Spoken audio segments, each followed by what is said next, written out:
What is going on, Fightful Faithful? Welcome back here to Fightful Scraps with another interview today by myself, Corey Brennan. Today I am joined by the promoter of Pro Wrestling Eve, Dan Read, ahead of a massive week for Pro Wrestling Eve. Jamie Hayter returning to England to face off with Alex Windsor at Multiverse Rumble. And just to kick things off, Dan, how are you doing today? Yeah, it's a busy week, like you say. It is show week. It's always full of chaos, but I always like to say I'm comfortable in chaos. I'm able to. No, I just feel comfortable. I think that's the reason why the wrestling business just calls to some of us. I think some of us just, especially if you're ironically in a business where your job is to organise, some of us feel actual comfortable in the complete disorganisation that is professional wrestling. So, yeah, excited, chaotic, all of those things at once. Of course, of course. And just to kick things off, Pro Wrestling Eve is kind of like, I wouldn't say it's one of a kind, but it's definitely something that you don't see a lot of in Europe and in the US, and it being an all women's promotion. It's got a punk kind of feel to it and that. And I'm just wondering, what's that like for you being running a promotion like that, being a man yourself, but with the locker room being full of all these women? Because when I do talk to the women who compete in Pro Wrestling Eve, I've talked to Debbie Keitel and so on and so forth, and they've all said like they've all glowing things to say about Eve and the locker room and so on and so forth. So what's that like in your position? Well, the first thing is it's run by myself and by my wife Emily. My wife is not a character on the shows. You do not see her. You do not hear her. If you're an attendee, however, you do see her. You speak to her. My wife very much runs a lot of what people might call of a business, the back end of the business. The reason why it works so well is, I mean, you rightfully pointed out, I am a bloke, and therefore, I cannot talk as a woman. I cannot present as a woman. My wife, however, can. And there are so many of the elements of what we do specifically within a show that people don't realize is actually my wife's contributions. So there's a lot of stuff that people will see that people don't realize is actually Emily. And if you're there on a night, so much of what you experience is actually based on Emily. So it's really important that it is, that myself and my wife Emily is, as much as people may only see myself, without Emily, none of this happens, and that's just a fact. Without Emily, none of this lasts as long as it lasts. I can't do what Emily does. Emily can't do what I do, and that's the reason why, as a team, it works.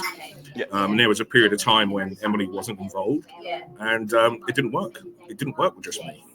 And so that's why I say it's like Emily's involvement, and as much as she may not be someone that people see unless you're there in person, can't really put over her what she brings to the table enough. So from the wrestling side, it's there was said to me that this show, because this show we're going to have over 500 fans there. Last show we had over 400 fans there.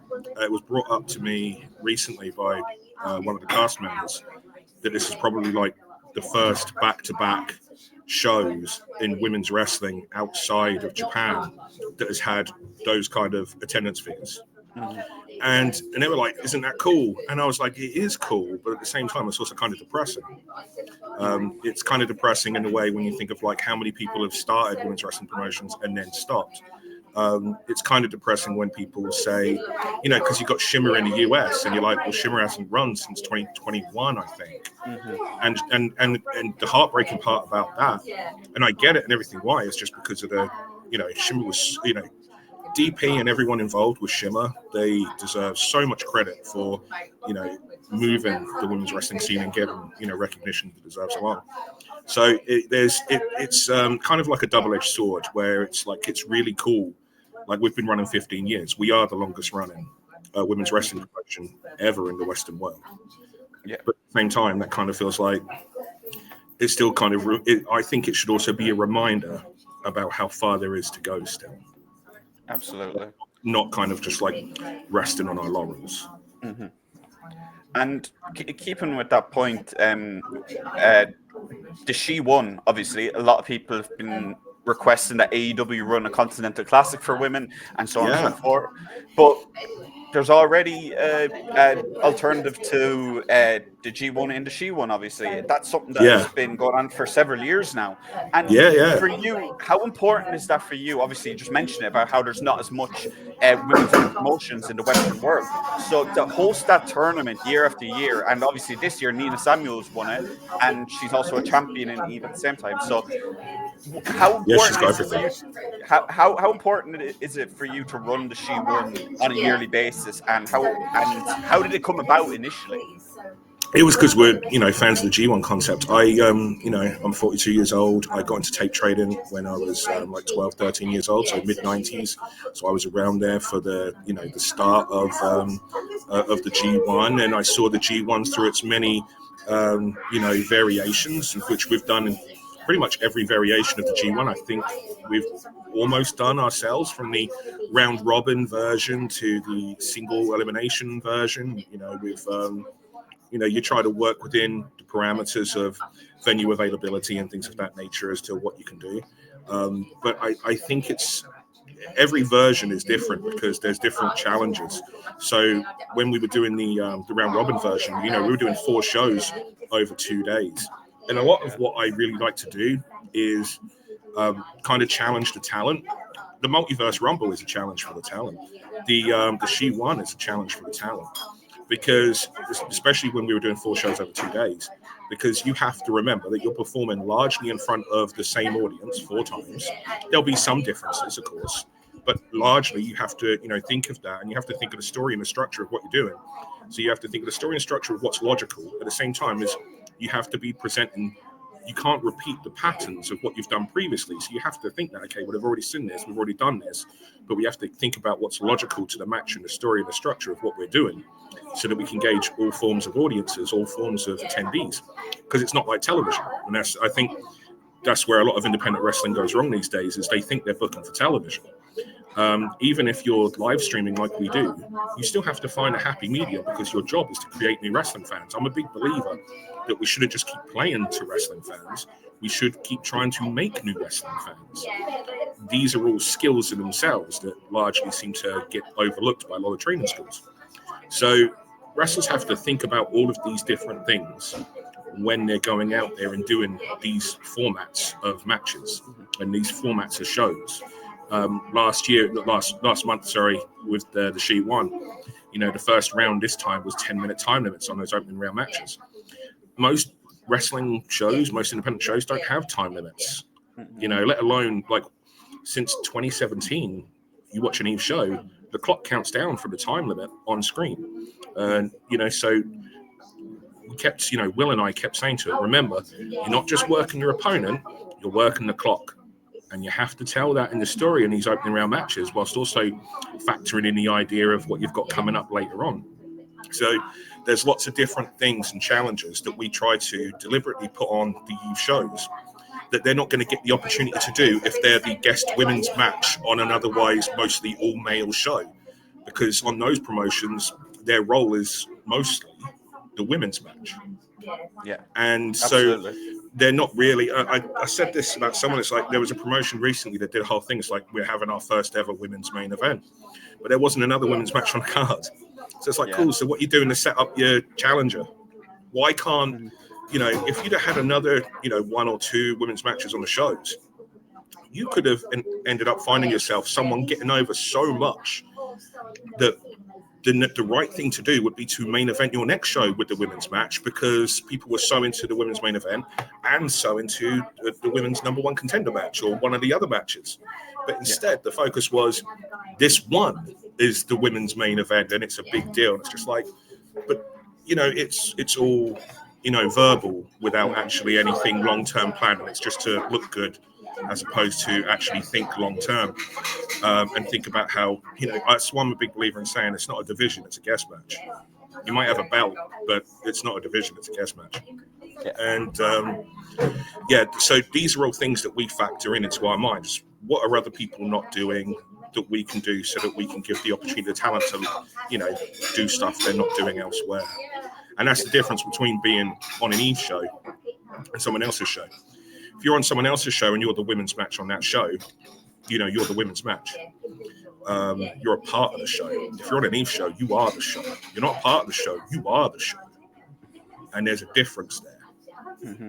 You have to be more aware of what everyone else is doing. Absolutely. And obviously, we've said it a couple of times, Multiverse Rumble this weekend. It's definitely one of the more unique Rumble variants out there. And for those who are unaware, do you want to explain to people what the Multiverse Rumble is and kind of how it goes down each year? Yeah, so it's completely non-canon. It's the opportunity where wrestlers can, let loose, be free. They can be whatever. There are no rules. I'm a big believer in creativity. And with the Multiverse Rumble, wrestlers can play, whether it be different versions of themselves. Just imagine a multiverse where anything is possible. I'm so sorry. I'm trying not to choke right now. You're all good. Can we just break 10 seconds? I need to get water. Yeah. Sorry. Go ahead.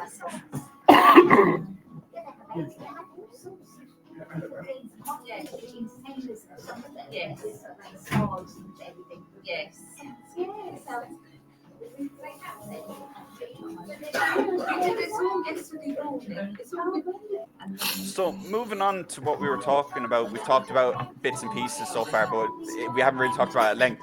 The Multiverse Rumble, it's definitely one of the more unique variants of a Rumble match on the independent scene, let alone in British wrestling. So do you want to explain to people who are unaware what kind of the Multiverse Rumble is all about? So throw all your rules about what wrestling should and could and, shouldn't be and couldn't be completely out the window. And what you are left, which is just a blank canvas of anything, and that is what the Multiverse Rumble is the opportunity for wrestlers to be as creative as they want to be. They can enter, when you think of the multiverse, you think of Marvel. Yeah. And there's all these different timelines and everything. And that's what it can be. Is in another universe, Casey Owens is Kevin Owens, or Kevin Owens is Casey Owens, so they've both got the KOs, just little things like that. At the same time, it can be Nightshade on the last show was the lampshade from the intro to the Disney Pixar films. You could be anything you want to be. And it's also, and the great thing about that is you can have fun, but it also gives you an opportunity to think not as you, but what would the character do? And it's another opportunity where you're learning, but also the restraints are off. I think one of the big issues that wrestling has, and I think this is the reason why we end up with tribalism so much with fans, is because everyone is thinking of wrestling almost like an algorithm. They think this is how we do it. This is, these are the rules. And I dislike that. I dislike the whole idea of these are the rules. At one point, there were rules with regards to music, and then someone broke down those barriers and new forms of music were created. And there was an audience for all of these new things. And I just think, imagine if we had the same mentality, the idea that there are rules as to what wrestling is and shouldn't be. And it's because people like to have definitive answers on things. Sometimes creative and open-ended questions frighten some people. And that's why people end up in arguments, because they think they've got some tangible proof. This is my proof that I am right. And they like to be right, of course. The idea of breaking all those, I say to all the talent as well, I want you to try new things on Eve. I don't want you to feel like you have to be this and you have to be at your best and you have to do this kind of match. I want you to know that Eve is the place where you can go and try something, and if it doesn't work, it's okay because you tried something new, and I love that. And if it does work, great, you found something that worked, and it happened on our show, so it's a win-win. But you'll never know what works if you always have to do this on this show, and there's always this expectation to this is what you have to do. And the Multiverse Rumble is a great learning experience for anyone to just try anything. You want to be something else, completely different. You want to enter multiple times. You want to pretend you're this person. You want to pretend you're this animate object. There's no rules. And that is the great thing about the Multiverse Rumble, is we just say there are no rules. Other than you got to get thrown over the top rope to be eliminated. Yeah. Standard rules, yeah. Yeah, exactly. But that's it. That's the importance of the creativity. And I also think that having a safe place to do that in a Multiverse Rumble will also give people confidence. I won't name names because I don't want anyone to think lower of any person, but there's been a number of people who, and this is part of the reason why we started, who come out of the Multiverse Rumble, and because they got to think as a character and understand why the wrestler they would be, and if they were performing as another wrestler or the celebrity, or they're performing as a celebrity, does the things they do. They came out of it going, I've never thought of wrestling like that before, and it's like a light bulb went off, and like they got it that much. And I think there's several things to it. There's number one, they're performing as somebody else and doing what they're doing, and it forced them to put things in a place that made sense and understand why. But also, we just broke those rules of you have to do this, you have to do that, which so many promotions have, and is kind of put on wrestlers these days. Like I say, it's like people are searching for the winning algorithm of what works. Yeah, and I completely understand that, because a lot of people seem to forget, and it's something that when I interviewed the Riot Cabaret guys, they did turn around and said, wrestling is a variety show. It always has been, it always will be. So I definitely agree with you on that point, that's for sure. But obviously, with the Multiverse Rumble, there's other matches on that card. There is two big ones that I do want to talk about. First, I do want to talk about the return of Jamie Hayter to the UK. She's going to wrestle Alex Windsor. Back at your last event, you did announce that in the ring, Will Ospreay was in the ring, Alex Windsor was in the ring, and it was just kind of this massive moment kind of for British wrestling as well to bring Jamie back. So I'm just wondering, what was that process like to bring Jamie back, and what can fans expect out of her match with Alex Windsor? Oh, Jamie's a mate. Jamie, I mean, I remember when she started in AEW and there was this press conference, and it was, I forget where it was, but she spoke about Eve and she mentioned it's her home promotion. And this was, we just always said that it's going to happen. It worked out now. We're going to be releasing it. By the time this goes out, there'll have been a video that we released, showing Jamie Hayter through the years. So it's not like there was like this, big, long process, because, we go way back. And like I say, Jamie treats and considers Eve her home, like a lot of wrestlers from that era, because a lot of people don't realize what wrestling was like. We're so fortunate for the business. The business is so much further ahead now than it was, even though it still has so many, a long way to go still. That those who are around then, because they know what it was like before, there's a different kind of relationship there between us and, the OG cast. And so she's excited, and she's excited. That's the other thing. I don't think she'll be, I know that we're saying this, like, she's super excited. This match between her and Alex Windsor, Jamie asked me for it. Alex asked me for it. They both want this match. And so it was just like, all right, so we just needed to get their, find a way for the creative to kind of like line up. And you just kind of keep it simple, because realistically, what more of a story do you need? You just kind of need to have the dates and everything else line up. You don't need more of a story, really, than what there is on its basic fundamentals, because these two never wrestled before. Because, Alex was off injured for a long while. And when Alex was injured, and of course she had her son, and when Alex was off, that's when Jamie Hayter's rise happened. And then when Alex came back, that's just as Jamie Hayter went to AEW. So these two amazing performers just missed each other. Even though they technically were around at the same time, they just missed each other. And so the fact that we're getting to do this for the first time, and it's a match that the pair and want, that's the thing I always keep saying to people. Forget what you want and realize they want it. So as much as you want, and think about yourself, how much you want to see this match. Imagine being the people that want this match themselves. There's a difference between you wanting to see something and you wanting to be a part of something. We all want to see it. That's where our excitement is. They want to be a part of it. They want to make it happen. So imagine where they're feeling, what they're feeling right now, and where their head's at. Like, both of them are nervous, but both of them are excited. Yeah. Well, understandably so. And moving on, obviously talking about the other big match on the card, international title, two women who have had incredible 2024s. Nina Samuels obviously seemed to win every women's belt that was available in the UK Yes. for a little bit there. And Mila obviously had that incredible run in Marigold in Japan. So, Yes. and of course, reported first on Fightful Select about the match coming together. So, just about the match in general, how are you feeling ahead of it as the person who booked the match? And you just mentioned how both Alex and Jamie are excited and a little nervous. Do you think it's the same going into Mila versus Nina? Yeah, it's very different. For a start, it's like the storylines and everything with the guys' national title were very, very different. The national title hasn't even been on Eve shows regularly, for a couple of years, because it is a title designed, to be able to go wherever. You was the champion for the last 2 years. She defended that title throughout Japan constantly. And so it's really a title about, recognizing wrestlers and their international achievements. And so there, as opposed to the Eve Championship, where it's, more in-house and recognizing what happens in-house.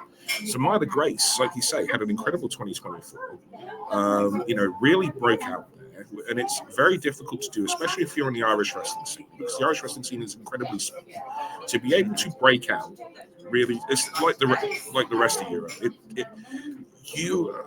If someone breaks out of the European or the Irish wrestling scene, you cannot give them enough credit, because that means they have gone to the next level in an attempt to break out. Because if you just stay in your home country, it isn't going to work, because those scenes are still in their development stages.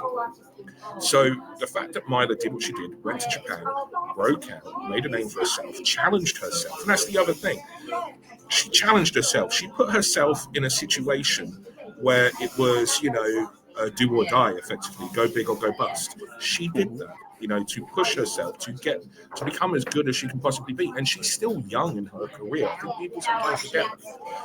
And so that is one of the most exciting things. So when you see someone do that, and they go to Japan and they challenge themselves to become as good as they can possibly be, and like I say, go big or go bust, how can you not recognize and respect that? So to come back in and then, wrestle Nina Samuels, who, like you say, the reason why she's had all these championships, I mean, she has every single title in Eve, with the exception of tag titles. So she has every single championship, is because everyone recognizes Nina, realistically, as like the MVP of the scene, because she can do it all. We're talking, and if, inside, like, it's like this person can do it all. She has character. She understands personality. She can promo. She is keen to do these things. But in the ring, everyone wants to wrestle her. Like last year, her and Mia Yamashita at Eve TJPW. It was a tremendous match. But Miyu was just as excited to wrestle Nina as Nina was excited to wrestle Miyu, because internationally, everyone recognizes the abilities of Nina Samuels. So, yeah, to be able to do this match, great opportunity. And to be able, and this isn't like Myla's just coming in for one. Myla's in. She's booked on a March show as well. She's booked going forwards. So to be able to have Myla as part of the roster, it's fantastic. And you mentioned the Irish wrestling scene, you mentioned the tag titles there, so I feel like it'd be remiss if I didn't mention at the last show the gals, Anita Vaughan and Debbie, dropping the tag titles, but after the match, Debbie took a mic and she said goodbye to Eve for the time being. She put over Anita big time, said that it's Anita's turn now. Obviously, Debbie has turned up in Diana Wrestling in Japan. She's going to be there for the next year. If not longer, it's just that's what it is at the moment. We don't know how things will go. Of course. But upon her completion of her time in Japan, are you expecting Debbie to be back? She did say, I believe she did say it wasn't goodbye forever when she did cut that promo. But in keeping up with that, what do you think is Anita Vaughan's ceiling in Eve? There is no ceiling for anyone. I don't believe in ceilings. Because at the end of the day, right, we're on, especially on the independent scene, we're on a journey with people. So that is the exciting thing about the independents, is you're going on this, especially with Eve, because this is where you really get to see them do more. You're on this journey with these talents, and you're seeing them grow and learn, and some will maybe they'll be a bit slower at the start, and then one day, as I mentioned earlier about a few people that said to me after the Multiverse Rumble, it's like a light bulb just went off and they suddenly got it in a new way. Sometimes that just happens with people. Sometimes people just, they grow and they learn a little bit every time, every match. Oh, I pick that up, and they just go. And that's the brilliance of being able to go on this journey with independent wrestlers. So there's no real, I don't see a ceiling on anyone. I don't want anyone to have a ceiling. I want everyone to become, because it's only better for us. The bigger everyone becomes, the better we all become. Yeah. So Anita is just a very exciting. She has a lot of personality. Great physique as well. Stands out. There's a reason why she's got over as well as she has in WXW in Germany. So Anita is a very exciting prospect right now, but she's also someone that you're like, okay, I'm excited to see where she's going to be in 3 years, because this is where we are now, and she's got the right attitude. I would rather work with someone who's got a great attitude and isn't a natural. I'm not saying she's not, I'm just using this as but I'd rather work with someone who's got a great attitude and isn't a natural than someone who's a natural but is an arsehole. Because over time, that person who isn't a natural will surpass. It's the tortoise in the hare. But with Anita, she's already got so many great physical attributes that other people don't have, and she has a ton of personality. So that's the excitement thing of someone like Anita Vaughn. We're just like, right, she's got great attitude, she's got so many great physical attributes, ton of personality. How exciting are these next 3 years going to be with her? And that's if we're lucky enough to even have her on the scene still over the next 3 years. We don't know. As I said, I don't believe there is a ceiling. Debbie Keitel, I mean, heck, if we can make something work out, she'll be back before the year, even if it's just as a 1 or 2 off. Because, we've got a great relationship with Diana in Japan. Their tag titles were actually supposed to be defended on an Eve show last year, Haruka Umasaki and Miyuki Takase. Sadly, Haruka became very ill and had to miss the show, so Miyuki worked singles instead. But they're a fantastic promotion. A lot of people don't realize they don't have what many of the a lot of the Western Joshi fans look at as the more marketable, aspects of the promotion. But the wrestling and the people that are involved, I hear nothing but amazing things about them, especially in terms of the safety and the priority of the wrestlers, because that's a big thing. There's, especially when there's anything to do with women, there's a lot of pervs involved. Okay, and so trying to keep the talent safe is a massive, massive thing that should be everyone's priority. And Diana are regarded so highly when it comes to the safety of their talent in every way, with regards to the the fans' relationships and in terms of the wrestlers working with one another. Just like Pro Wrestling Wave, another promotion that most wrestling fans won't know of. Gammy, who runs Pro Wrestling Wave, is so highly respected among the people in the business for those same reasons. And so for me, it's also great that Debbie Keitel can bring a few more international eyes on Diana, because they deserve it. And they got some great young talent. I mentioned Haruka Umasaki. And I know Miyuki Takase is freelance, but she's a regular there and has been, as I said, was a tag champ with Haruka Umasaki. This is a company founded by Hall of Famer, a legend in Kyoko Inoue. So, it's a very exciting time. And just as exciting, and this is a conversation that I had, because Debbie's now going to get to work so regularly. And that's something that people on the European scene don't get. It's it's not just a Friday, Saturday, Sunday job. She's going to be working so regularly. And we were both like, oh, imagine how good because Debbie Keitel already understood. Debbie Keitel should be a booker someone. Yeah. Debbie Keitel was someone that I would go to and say, look, this is the kind of thing that I'm looking for and what I want to get over. And every time I'd go to Debbie Keitel, she would improve it. She'd come back and she's right, how about this? She'd improve it. There is no ceiling on Debbie Keitel's involvement in the wrestling business. And I mean in the wrestling business. I'm not saying as a wrestler. I'm saying bigger than that. Bigger than just as a wrestler, in the whole wrestling business. And I think she's going to do wonders for Diana, and I think Diana's going to do wonders for Debbie Keitel. And like you just mentioned it there about Debbie and so on, and one other person who is kind of, let's say, gotten used to doing some backstage work in Pro Wrestling Leave is Will Ospreay. Whenever he's back in the UK, it seems, when he hasn't got AEW work, he is, whether it's in Pro Wrestling Leave or even at Rev Pro, he's been producing matches and so on and so forth. Last year he even came out with his headset, and he let's just say he got a little bit of a beating from some of the roster, and yeah, we both did. We both got beaten up by Charlie Morgan and Jetta. Yeah, like he just got beaten up by Charlie Morgan. I got beaten up by everyone. Opportunity to beat up the promoter, no one could say no. But just talking a little about Will and producing the matches and so on and so forth, what has that been like? Was that something that kind of Will came to you and was like, look, I want to help out, I want to do this, or was it something that you, well, answer that question. So Will and I have known each other for years anyway. We're both Resgal boys, and Resgal was the venue that Will learned to wrestle at. It's the place where we ran Eve shows at once we moved to London. And so, we've known each other for a very long time. And Will, I tell you what, people really misunderstand Will. Will is as passionate as you think Will is, based on what you see he does in the ring. Trust me, his passion is 10 times more than that. In fact, there's probably no number. Will is on headset directing. Will is producing. Will is involved in the creative process.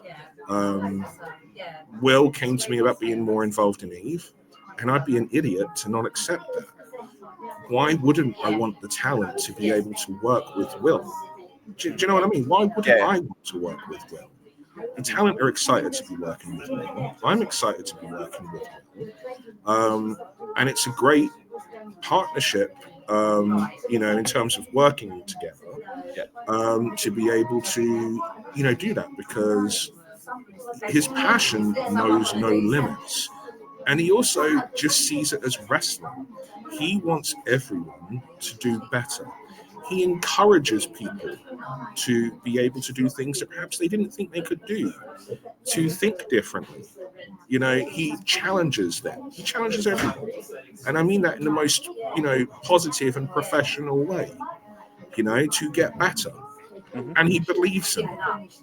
And that's a key element as well, because as much as, there are some great wrestlers on the scene, there are some great producers on the scene, but Will Ospreay is one of the best wrestlers in the world. And when you've got that person saying these things to you, that's a different level of encouragement and comfortability that it can give you as a person. Because if this person believes in me, why shouldn't I? And that's what I mean, the talent. That's not me speaking as an individual. It's me speaking as a talent. If Will has given me time, why shouldn't I make the most of this and believe in myself like he is? If he's prepared to do this for me, I can do this. And that's so exciting to be able to see the growth of the performance under Will, with Will producing, and also the growth of the development of the actual visual of the Eve product. If you watch the Eve product, his level when he's directing along with Robbie, who's a tremendous asset to the entire wrestling business. The two of them working together, and a shout out to Simon as well. Because the three of them work together, there's so much going on, and Will was thinking, right, instead of holding this, what about if we're moving from here to here? He sees the show before everyone else. He's visualizing camera from here to here and where this person's going to be. He's making movies whilst other people are making matches. Yeah. And it can't be understated just how important it is to the growth of the scene to be able to work with Will and people like Will. Like I say, that kind of comes back to what I was saying earlier. I was saying how so many people just think of like this algorithm of this is what you do and this is what works, instead of thinking of creatively and how we can be more expressive and try new things. Will tries new things. Any person that ever makes it did so by trying new things and standing out and being unique. Absolutely. When you bring someone who understands that and they become part of the team, it's only going to be beneficial for everyone. And Dan, you've been absolutely great to chat today, but I just have one more question for you. Obviously, with Multiverse Rumble, it is your February event, but in March, you will have the Women Behaving Badly event. And I'm just wondering if you have anything you can kind of tease or kind of just talk about with regards to that event. Yeah, so it's International Women's Day weekend, and there will actually be two events. We'll be announcing the second event next week. So Friday, March 7th, at our usual home of the Big Penny, and then Saturday, March the 8th, a smaller venue. Saturdays, I tell you. But that means it's International Women's Day, so you go international. You think outside. The first two wrestlers that I can say are the return of the most dominating Eve champion in history, Miyu Yamashita. She'll be returning to Eve that weekend. And also the most dominating Eve international champion. People thought she was done. She's not done in Eve, and that's the wrestler known as Yu. You know, like both of those two, but there are more names that are going to be added. And tickets are selling very high. I spoke highly about, you know, how the start of the year. I spent 2024 trying to learn and doing things differently and challenge myself. And sometimes I got things wrong and sometimes I got things right. 2025 was about trying to do much of the same, but also put into practice what it is that we've learned from audiences, as well as what benefits the talent. And so, there'll be more announcements with regards to that Women Behaving Badly. The demand for that show it's usually our biggest show of the year. So if you haven't got tickets, do so. Miyu Yamashita and you, most dominating Eve champion in history, most dominating Eve international champion in history. They're the first two names that are going to be a part of Women Behaving Badly. And I actually announced Mida Grace just in passing earlier whilst we were talking that Mida Grace will obviously be a part of that show as well. It's going to be another loaded lineup from us. It's going to be another incredible event. I'm super excited about it. Everyone should pay attention to Women Behaving Badly. And also known as Martina, you don't have a show called Women Behaving Badly and not just look at Martina and go, just do what you want. Yeah. Just don't put any restrictions. Just let her be her. Yeah, absolutely. I can't agree with you more there about Martina. But Dan, thank you again for sitting down for this interview. It's been great. Do you want to tell people where they can follow you, where they can follow Eve, and where they can watch Eve events online?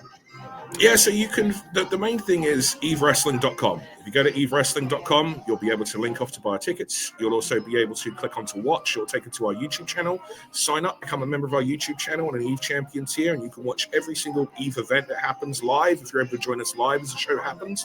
Or you can watch their entire back catalogue. I mentioned we'll be going on 15 years, but there's also matches from our previous sibling promotion, XWA, which is where there were no limitations. I think everyone has probably seen the Kota Ibushi setting fire to himself with fireworks spot every time that goes viral every few weeks on Twitter. Yeah. You can check that out by becoming a member of our YouTube channel as well as watching live. And I say our entire back catalogue there. You can get tickets and you can follow us on social medias. Eve Rock Girls Are Wrestling on Instagram, Twitter, Blue Sky, all of those.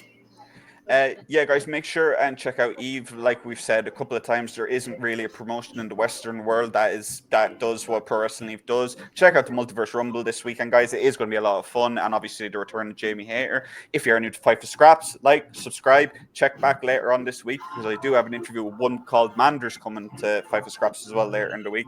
Great wrestler. Great wrestler. Absolutely. And just one final time, thank you, Dan. And guys, make sure to check out the rest of the Fight for Scraps library as well. Thank you so much for having us. No problem.